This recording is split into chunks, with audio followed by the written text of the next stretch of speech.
په دنیا کې داسې ملک هم شته چې دغه ملک خلک خپل ملک نشي پرېښی، مطلب خپل ملک نه هغوی بل وطن له نشي تللی، او که بل وطن ته تښتي نو د هغه ځای حکومت یې رانیسي او هغوی له سزای موت ورکوي.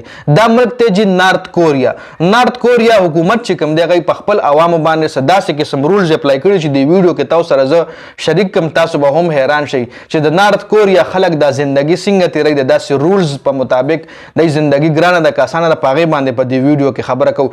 یو رول یې خو له دا کې ایښودی دی چې وروره ته وطن نشې پرېښی، وطن پرېښی شي څه ټایم دپاره مسافرۍ ته تلی شي، خو فل ته مطلب بل وطن له نشي شفټ کېدی، بل وطن له ته نشي تللی، پوخ بل وطن ته نشي تللی. څنګه چې خلک یو وطن نه بل وطن ته لاړ شي، خپل نیشنلټي کینسل کړي یا د بل وطن نیشنلټي والي، نو نارت کوریا خپل وطنوالو ته دا اجازت نه ورکوي، او چې کوم سړي وطن پرېښو نو هغه بیا په څه طریقه باندې رانیسي او هغه له سزای موت ورکوي.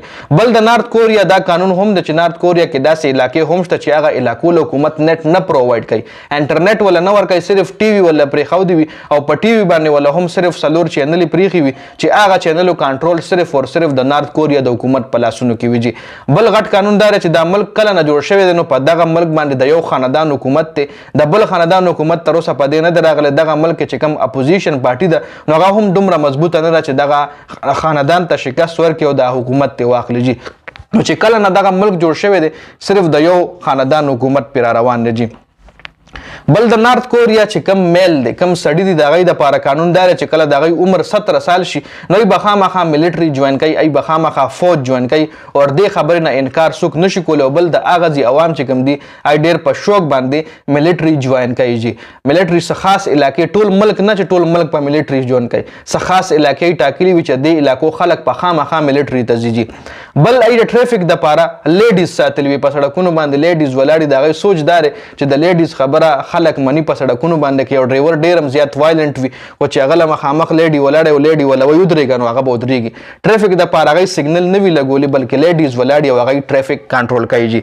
بل د دې ملک قانون دا دی چې د دې ملک چې څومره هم خلک دي، څومره هم کورونه دي، په خپل کور کې 2 تصویران لګولي وي، کوم چې تاسو له په سکرین باندې ښکاري. د دې 2 کسانو تصویران لګولي چې په دې ملک باندې د 2 کسانو حکومت دا 2 چې کوم دي ادای لیډران دي. څنګه په دوبۍ کې هم ته یو آفس کولاوې یا ستاسو بزنس وي نو آفس کې به ته خامخا د دوبۍ چې کوم پرنس دی، د دوبۍ چې کوم باچا دی، د هغه تصویر به ستا په آفس کې لګېدلی وي. د دوبۍ ګورنمنټ چې د دوبۍ چې کوم فلیګ د نیشنل هغه هم دا په خپل آفس کې لګولی وي. نو دغه رنګ دی په هر کور کې د خپل لیډرانو تصویران ضرور لګوي. بل نارت کوریا کې څوک هم د خپل مردۍ مطابق د ویښتو کټینګ نشي کولی.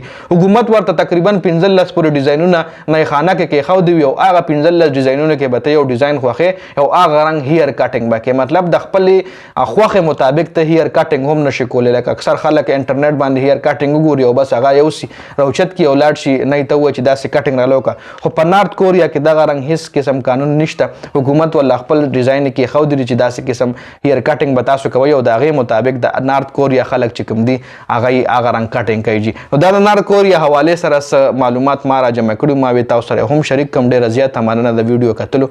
والسلام.